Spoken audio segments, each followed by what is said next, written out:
Shri Krishna Chaitanya Prabhu Nityananda. Hare Krishna, welcome to our channel.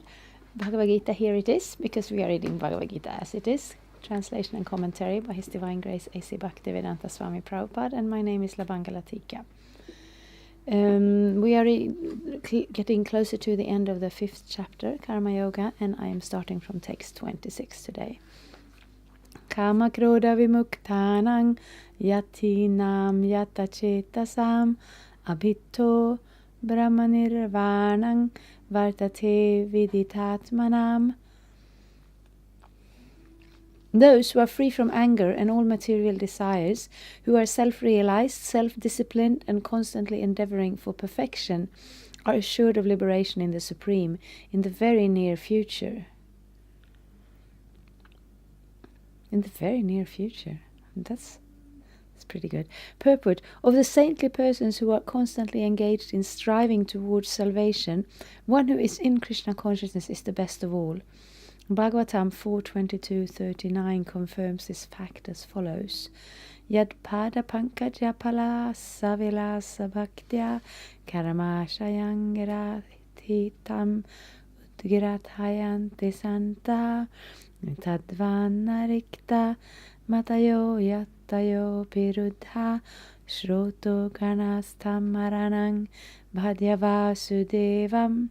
Just try to worship in devotional service Vasudeva, the Supreme Personality of Godhead. Even great sages are not able to control the forces of the senses as effectively as those who are engaged in transcendental bliss by serving the lotus feet of the Lord, uprooting the deep-grown desire for fruitive activities. Yes, so this sounds a little bit like work. Self-realized, self-disciplined, and constantly endeavoring for perfection. But it's based in desire. When we have a strong desire, we can look around us and we see people who have a passion. Some are artists, or some are, have children, or it's not that it becomes hard work, but they're constantly. I look at musicians, I like music, but I'm a little too lazy to be a real musician. They constantly have their instrument, and they're constantly talking to each other and finding out new ways of doing it, and they're practicing. And even if someone is a singer, I'm thinking, I open my mouth and I sing, it's fine. But someone who's a real singer, they practice every day to keep this voice, active and expanding the range, and taking care of, they drink enough drinking water and enough everything, because that desire is there to reach some kind of perfection. And in spiritual life it's the same. Spiritual life is not just a kind of relaxation when you want to get out of difficulties. You just kind of sit and meditate a little bit, so you don't have to work so hard. But it becomes, when you come a little bit closer, when you get a little bit of a glimpse of what it's like, a little taste of what it's like to be in that connection, to be in that awakened spiritual stage of Krishna consciousness, then that's really all you want to do. And self-discipline means there's a process, and just like if we're going somewhere, if we're going to visit our friends and we're on the road, we stay on the road. We don't go down in the ditch to study some interesting flower with our car. We know where we're going. So this self-discipline is, it's not, it's not that we're punishing ourselves by following God's rules. It's rather, when you have gotten the idea of where you want to go, and you have gotten an understanding of how to go there, and you have that desire, then that desire is what drives us. And even here, whatever we do, it's desire that drives us. But if our desire is kind of,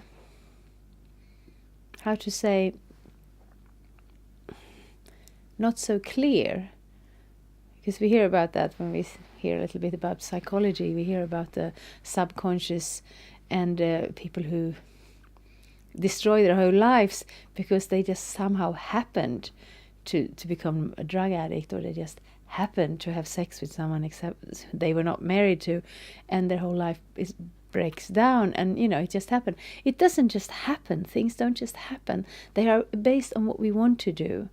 And you just happen to be in the neighborhood. Yeah, but why? Because you were drawn to that sort of neighborhood. And then at the same time, we can utilize that quality of the soul to be driven by desire when we awaken a little bit of a desire for spiritual realization. And then this doesn't become... I'm still a little bit, conditioned by my material existence. I'm thinking it's nice to take it easy, and I'm reading self-discipline and constant endeavoring. But actually, I know myself, when you do something that you like, it's not a problem. My children, they are bigger now. They used to be small, and they were so cute. And I like to be sewing little clothes for them and put them on them, and it was just fun. And maybe I spent some hours there with my sewing machine and my knitting needles, and it wasn't a problem at all, because it was something I really liked. And service for Krishna, and even self-realization, even before we come so close that we have a complete realization, it gives immediate satisfaction to the soul. And then when we come to the point, because that is an interesting point to be, when we are not just completely, dull to the fact of the spiritual nature of the soul, because a lot of people are. You see your life, and you have your family, you have your job, and I also do that. I mean, I have my family, I have my job. It's important to me, but I'm trying to have a little bit of a broader vision. I'm trying to be connected again to Krishna, and then these things are...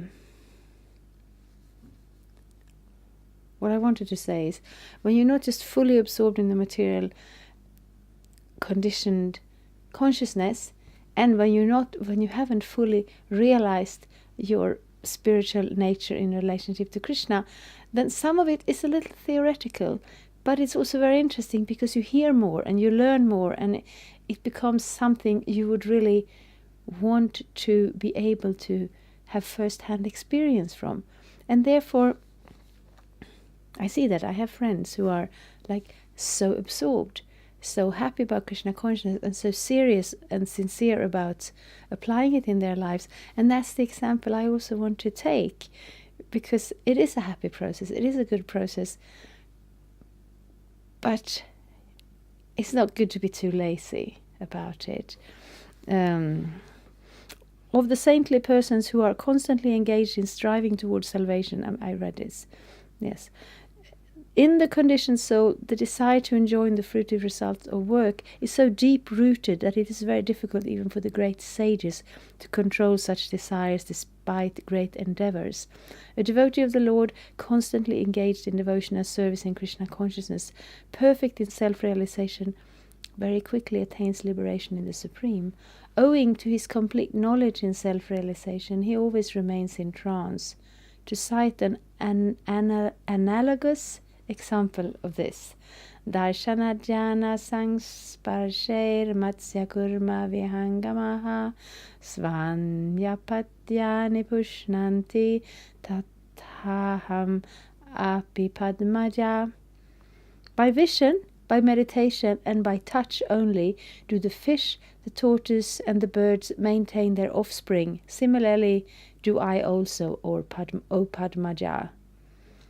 The fish brings up its offspring simply by looking at them.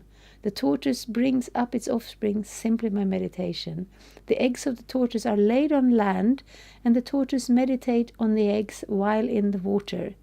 Similarly, the devotee in Krishna consciousness, although far away from the Lord's abode, can elevate himself to that abode simply by thinking of him constantly, by engagement in Krishna consciousness. He does not feel the pangs of material miseries. This state of life is called Brahma Nirvana, or the absence of material miseries due to being constantly immersed in the Supreme. So that's what meditation means, actually, focusing on something, not because it's an exercise and not because you try to turn off your senses or turn off your thoughts, but because that focus is where we want to go. We want to be absorbed in Krishna, in love. And we can be. But it takes a little bit of these qualities here, self-discipline, constant endeavor.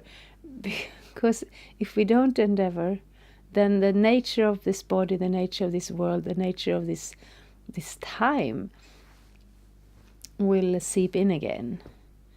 So, yes, sometimes we like to focus on the fact that Krishna is so nice and it's so attractive to hear his name and to take Krishna Prasadam and to dance and sing Krishna's name. But if we also not take the trouble to be careful about our spiritual life, it will take a lot longer. So I'm reading text 27-28 also. Sparshan kritva bahir bahayangs chakshus chaivantare bhruvo paranapano samo kritva nasabhyantaracharino yatendriyamano buddhir munirmoksha parayanaha vigatecha bhaya krodho ya sada mukta eva saha. Shutting out all eternal sense objects, keeping the eyes and vision concentrated between the two eyebrows, suspending the inward and outward breath within the nostrils, and thus controlling the mind, senses, and intelligence, the transcendentalists, aiming at liberation, becomes free from desire, fear, and anger. One who is always in this state is certainly liberated. Purport. Being engaged in Krishna consciousness, one can immediately understand one's spiritual identity, and then one can understand the Supreme Lord by means of devotional service.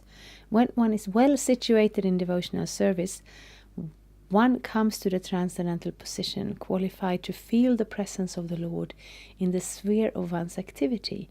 This particular position is called liberation in the Supreme.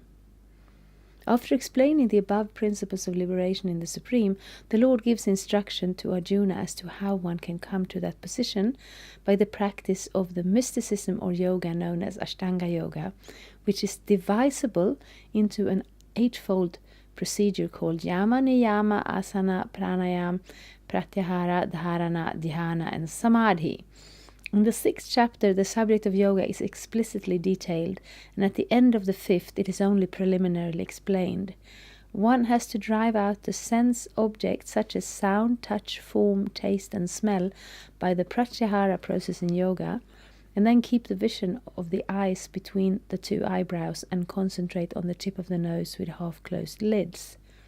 There is no benefit in closing the eyes altogether, because then there is every chance of falling asleep. Nor is there benefit in opening the eyes completely, because then there is the hazard of being attracted by sense objects. The breathing movement is restrained within the nostrils by neutralizing the up-moving and down-moving air within the body. By practice of such yoga, one is able to gain control over the senses, refrain from outward sense objects, and thus prepare oneself for liberation in the Supreme. This yoga process helps one become free from all kinds of fear and anger, and thus feel the presence of the Supersoul in the transcendental situation. In other words, Krishna consciousness is the easiest process of executing yoga principles. This will be thoroughly explained in the next chapter. A Krishna conscious person, however, being always engaged in devotional service, does not risk losing his senses to some other engagement. This is a better way of controlling the senses than by Ashtanga Yoga. Okay, I read quite a block there, but I wanted to come to that point because we're speaking about Krishna consciousness, and then here this verse speaks about this inward meditation, which isn't actually our process, though it will be described further in the 6th chapter, so therefore I'm not really getting into it so much more. But what Prabhupada does, he describes this aspects of the mystical meditation yoga, and then he comes to the conclusion that the goal of this yoga is to be able to realize Krishna consciousness, realize our spiritual connection, our spiritual nature, our spiritual relationship, and the Supreme Absolute Spirit, God. And this jhana, this internal meditation of yoga, that is one process, and Krishna consciousness is process that looks a little bit different. But the actual goal is the same, and Krishna consciousness in this present age is a lot more practical, because then we can actually engage our nature, we can engage as persons, we can engage practically in our daily life to develop and grow this spiritual consciousness. And that's actually a very worthy goal in this human form of life.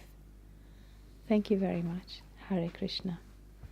Thank you for watching. We aim for updates every Tuesday and Friday. Please come back. If you have any questions or comments, please leave them down there. We also have some links and information for you. And there is, of course, the subscribe button. Thank you. Hare Krishna. I'm a Hare Krishna, and I approve this message. Subscribe. Hare Krishna, Krishna Krishna, Hare Hare, Hare Rama, Rama Rama, Hare Hare. Hare Krishna, Krishna Krishna.